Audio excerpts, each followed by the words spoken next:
नमस्कार. सर्वांचे मनपूर्वक स्वागत. तर आजच्या भागामध्ये आपण बघणार आहोत सुंदर अशी झटपट होणारी कुरकुरीत भरली भेंडी. तर आता भेंडी मी कट करून घेतलेली आहे बघा.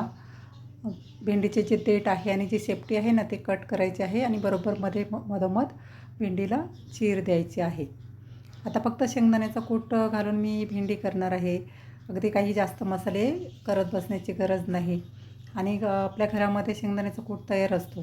त्यामुळे एक भरली भेंडी केल्याचंही समाधान आपल्याला मिळतं आणि अगदी झटपट वेळ नसेल तर अगदी पटकन ही भेंडी होऊन जाते. आता सर्व भेंड्या धुवून आणि कोरड्या करून मी कट करून घेतलेल्या आहेत बघा. व्यवस्थित मधोमध मी दाखवल्याप्रमाणे चीर देऊन घ्यायची आहे. आता सर्व भेंड्या अशाच प्रकारे आपण कट करून घ्यायच्या आहेत. आता मी इथे 3-3.5 मोठे चमचे मी शेंगदाण्याचं कूट घेतलेलं आहे. आता तुमच्या आवडीप्रमाणे तुम्ही यामध्ये जास्तही कूट टाकला तरी काही हरकत नाही, तरीसुद्धा भेंडीची चव चांगली लागते. आता मी 1.5 चमचा लाल तिखट आणि अर्धा चमचा धना पावडर, थोडीशी हळद आणि अर्धा चमचा किचन किंग मसाला यामध्ये टाकलेला आहे. चवीप्रमाणे आपण मीठ घ्यायचं आहे आणि हे सर्व जिन्नस जे आहेत मसाले आपण मिक्स करून घ्यायचे आहेत. जे शेंगदाण्याचं कूट आहे ना त्यामध्ये हे सर्व मसाले मिक्स करून घ्यायचे आहेत. बघा मी सर्व मसाले व्यवस्थित मिक्स करून घेतलेले आहेत. आता ही भेंडी करताना काही टिप्स मी सांगणार आहे. तर तेल जास्त टाकायचं नाही. जर तेल जास्त टाकलं तर भेंडी कुरकुरीत होत नाही, भेंडी चिकट होते आणि तेल जास्त व्यवस्थित अगदी लिपलिपीत होते भेंडी. तर कडक होण्यासाठी तेल थोडंसं कमी टाकायचं आहे. आणि भेंडी बघा मी भरून घेतलेली आहे व्यवस्थित. जो कूट आहे शेंगदाण्याचा आणि मसाले आहेत तो व्यवस्थित आपण भेंडीमध्ये दाबून भरून घ्यायचा आहे. बघा मी दाखवल्याप्रमाणे आपण सर्व भेंड्या व्यवस्थित भरून घ्यायच्या आहेत. तर थोडंसं ही भेंडी भरायला वेळ लागतो, पण हरकत नाही.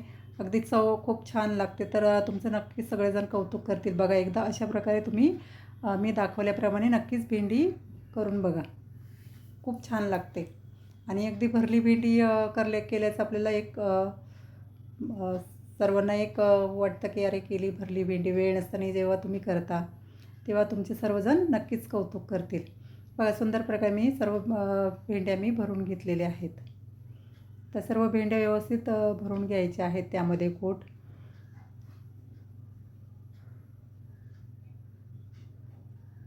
तर शेंगदाण्याचा कूट जाडसर ठेवायचा नाही आहे. आणखी ही एक टीप आहे.